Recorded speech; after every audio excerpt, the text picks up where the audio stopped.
The day he locked the door on my life. There are moments in life when you can feel a door close, not the kind made of wood and metal, but one that exists inside your chest. The day my brother took my freedom, I heard that door slam shut. It wasn't loud. It wasn't dramatic. It was quiet, the kind of silence that ruins you more than any scream could. My name is Clara Rivers, and I grew up believing family meant protection. That brothers were built to shield, not to shatter. But I was wrong. So wrong. It started with something small, a disagreement over my choices, the way I wanted to live, the man I wanted to love. My brother, Ethan, called it concern. I called it control. He said I was naive. I said I was finally finding myself. He said he'd save me from making mistakes. I told him I didn't need saving. That's when I saw it, that flicker in his eyes, the one that said he wasn't listening anymore. He had already decided what was best for me. Freedom died quietly in our family, not with violence, but with permission. And my parents gave it to him. Because Ethan was the golden one. The one who could do no wrong. The son who carried their pride like a crown. When he said I was unstable, they believed him. When he said I needed time away, they nodded.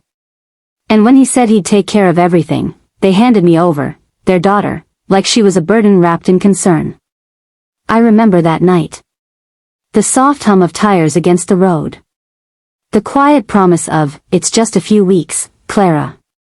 The way my heart whispered, no, this is something else. He brought me to a place on the outskirts of Portland, a private, wellness retreat, he called it. But the moment those metal gates closed, I knew this wasn't healing. It was punishment disguised as protection. My phone was taken. My bag locked away. And my voice? Useless. Because when a man says he's doing something for your own good, and the world believes him, your words become invisible. Days turned into weeks. They called it therapy. I called it captivity. I'd wake up to a window I couldn't open, air I couldn't taste, and silence that mocked me. Every letter I wrote to my parents came back filtered, rewritten by Ethan's version of me. His words, his lies, his version of my story. But I never stopped watching. I noticed every key on every staff member's belt, every security pattern, every night when the halls grew too quiet. The world thought Ethan saved his sister. They didn't see the prison he built with good intentions and pride. And yet, the most painful part wasn't the confinement. It was realizing he enjoyed it. The control. The power. The satisfaction of knowing I couldn't escape without him. I used to look out that locked window and whisper to the night, one day, Ethan. One day, you'll understand what you did to me. And that day finally came. But before I could take his peace, I had to earn back my freedom, one secret, one lie, one stolen opportunity at a time. Because what Ethan never realized was this: when you cage someone long enough, you don't just trap them. You teach them how to plot their escape. And I was done being silent. The quiet escape. Freedom doesn't always come with broken chains. Sometimes, it comes quietly, in the way a locked door clicks open when no one's watching. The retreat, or prison, as I called it, sat deep in Oregon's wooded silence, surrounded by pine trees and lies. For months, I lived under their schedule: therapy at 9, group at 11, silence after sunset. They trained us to doubt ourselves, to question every emotion, every thought, every piece of truth that didn't fit their version of healing. But I was done doubting. I wasn't sick. I was silenced. And I was going to get my voice back. Ethan visited once a month, always dressed in pressed suits, pretending to care. He'd bring books I never asked for, flowers I didn't want, and smiles that made my blood boil. The staff adored him, such a devoted brother. They didn't know the truth. They didn't know the freedom he'd stolen. But I was learning. Watching. I memorized every shift change, every blind spot in the security cameras, every guard who smoked behind the maintenance shed at night. And then there was Mara, a nurse with tired eyes who once slipped me an extra blanket during a storm. She was kind in a place that punished kindness. Over time, I earned her trust. Small talk. Then secrets. I told her I didn't belong here, that my brother lied. She didn't believe me at first.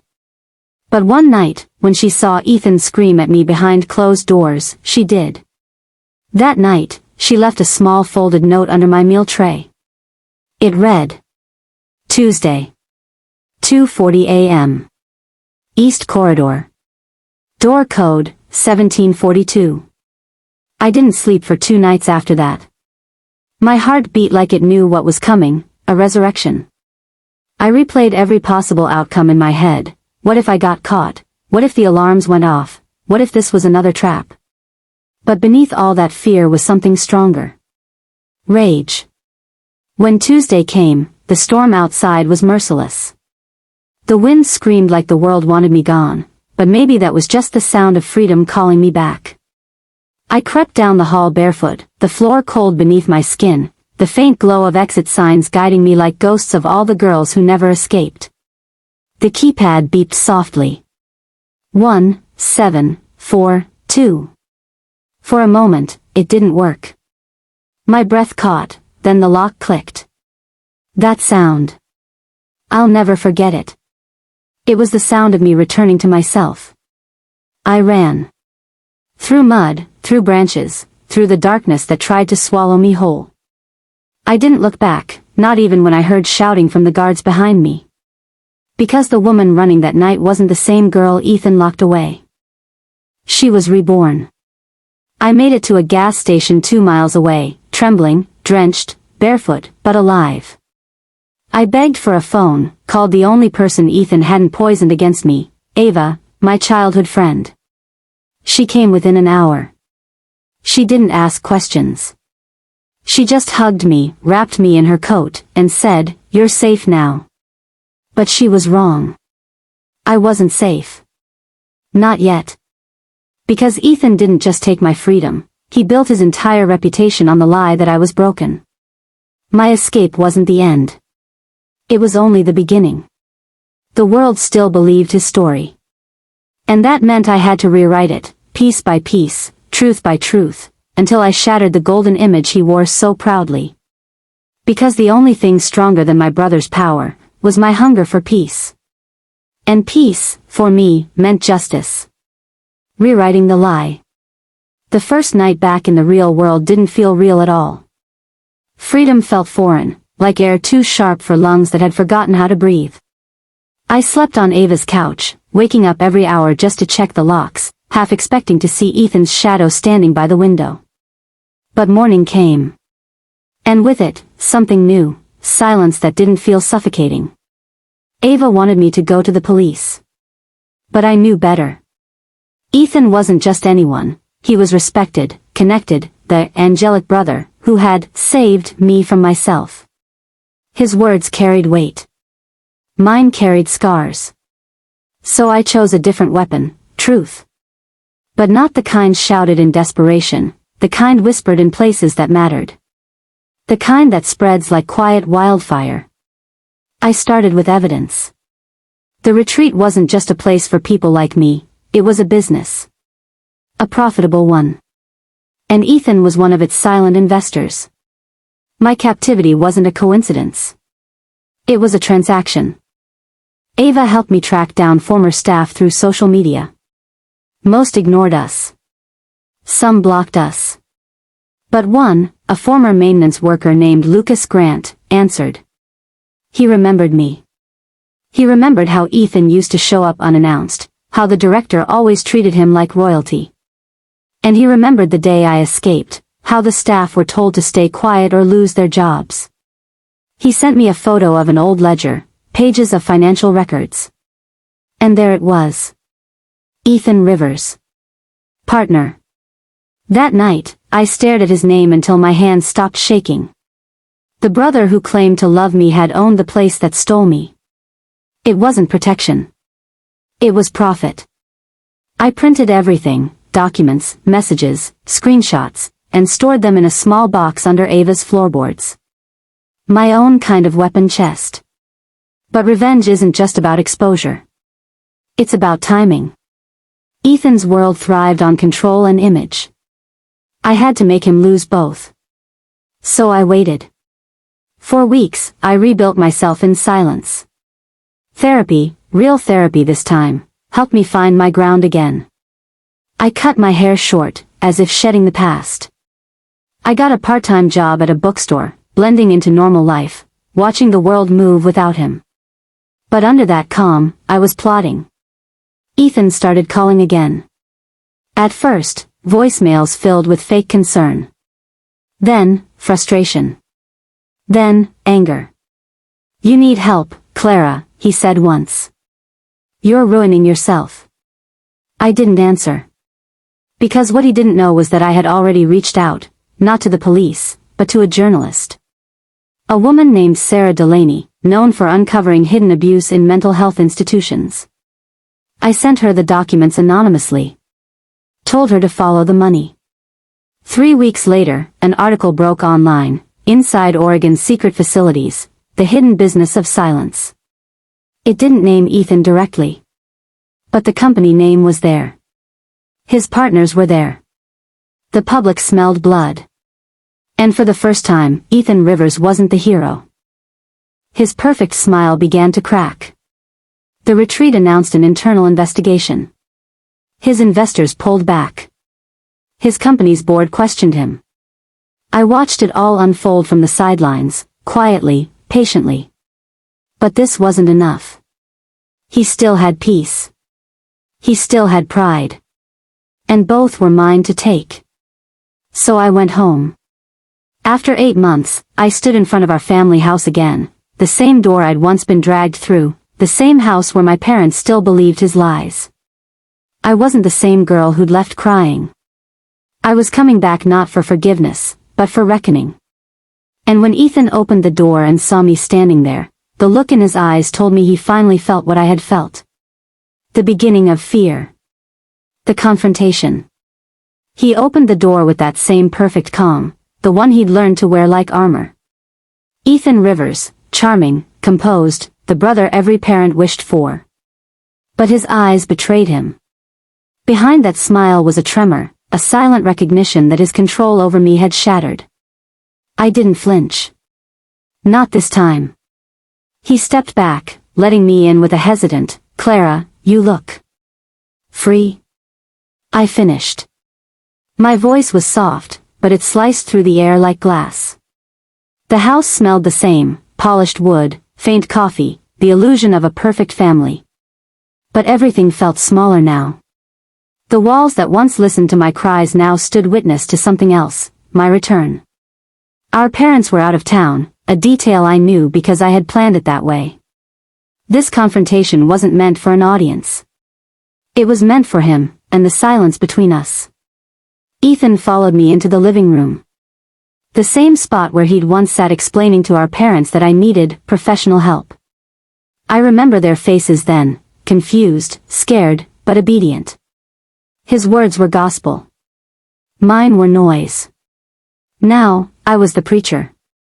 "I read the article," he said finally, trying to sound composed. "You've been busy." "I learned from the best," I replied. He sighed. "You don't understand how dangerous this is. That facility helped people." "Helped?" I cut him off. "You locked me in there, Ethan.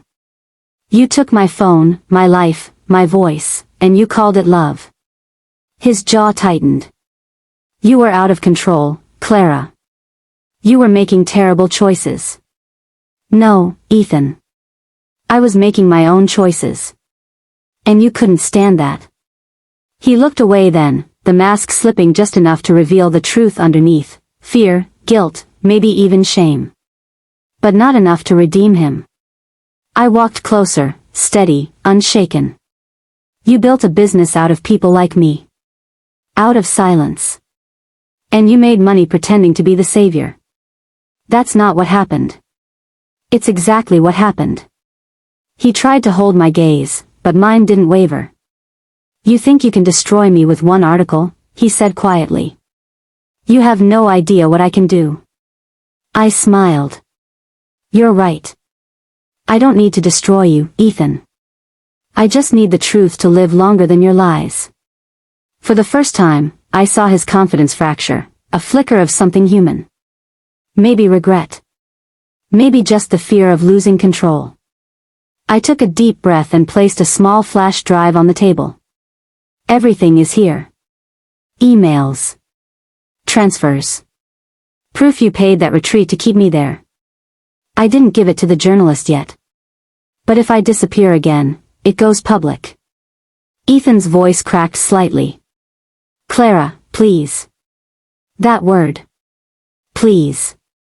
The same word I had once whispered through locked doors. Hearing it from him felt like a storm finally breaking. You wanted me to heal, I said softly. And I did. Just not the way you planned. The silence that followed was thick. Heavy. His world, the perfect image, the control, the arrogance, was collapsing, one heartbeat at a time. Before I left, I turned back to him. Do you know what peace feels like, Ethan? He didn't answer. It's when you finally stop fighting for someone else's approval. You took my freedom. But I took yours, the one thing you'll never get back. The peace of a clear conscience. As I walked out, I heard something I'd never heard from him before, the sound of him breaking. A soft, strangled sound, almost like grief. But it wasn't my job to comfort him anymore. Outside, the air felt lighter. The sky above Portland was gray, but to me, it was beautiful. Because for the first time in years, the storm was mine to walk through. The weight of silence. Peace doesn't arrive with applause.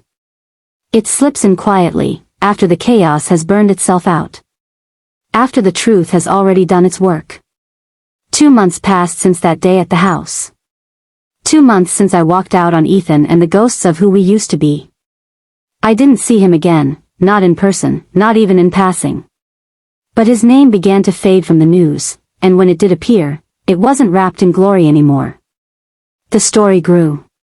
Sarah Delaney's article spread across national outlets. Other survivors came forward, names, dates, stories just like mine. The facility closed its doors. Lawsuits followed. Investors withdrew. And at the center of it all was Ethan Rivers, the once golden man now stripped of his shine. I didn't gloat. I didn't smile. Revenge had never been about revenge, not really. It was about balance. About restoring something that had been taken from me, the right to exist without apology. Ava and I moved into a small apartment downtown. I got a job at a women's advocacy center, helping others who'd been silenced by people who claimed to love them. Every story I heard was another reminder of why I had fought. Why I couldn't stay quiet anymore. One morning, a letter arrived. No return address, just my name in handwriting I knew too well. Ethan's. For a long time, I stared at it, my heartbeat steady but heavy. Part of me wanted to tear it apart. Another part, the part that had once loved him, needed to see what remained of him. Inside was a single page. Clara. I don't expect forgiveness. I don't even know if I deserve to be heard. But I need you to know. I believed I was protecting you. I didn't understand the difference between control and care until it was too late. Everything you lost, I carry it now. I see your face every time I close my eyes. Maybe that's what I deserve. Maybe that's what peace looks like for me. Ethan. I folded the letter quietly. There were no tears left for him. Just a strange stillness, like the sound of waves after a storm. That night, I walked down to the waterfront alone. The air was cold, clean, honest. I sat on a bench and watched the city lights shimmer across the water. For years, I had been haunted by the question of why he did it, why no one believed me, why silence felt safer than truth. But I realized something standing there. Closure doesn't come from their apology. It comes from your decision to stop needing it. So I whispered into the wind, I forgive you, but I'll never forget. And for the first time, it didn't sound like surrender. It sounded like strength. Ethan lost everything, his reputation, his company, his control. But that wasn't my victory. My victory was quieter, deeper. It was waking up every morning without fear. It was walking through the city without looking over my shoulder. It was freedom, real, unborrowed, untaken. Sometimes, I still think about the girl I used to be, the one behind that locked window, staring out at a world she thought she'd never touch again. I wish I could tell her that someday, she'd not only escape, but she'd learn to build a world of her own. A world where silence no longer meant defeat. As I stood there beneath the fading sunset, I realized something I had never understood before: peace isn't something you take. It's something you earn, through survival, through truth, through refusing to become what broke you. Ethan took my freedom once. But I took his peace. And in doing so, I found my own. A story of survival, justice, and rebirth, for every woman who's ever been told she needed saving when all she needed was to be heard.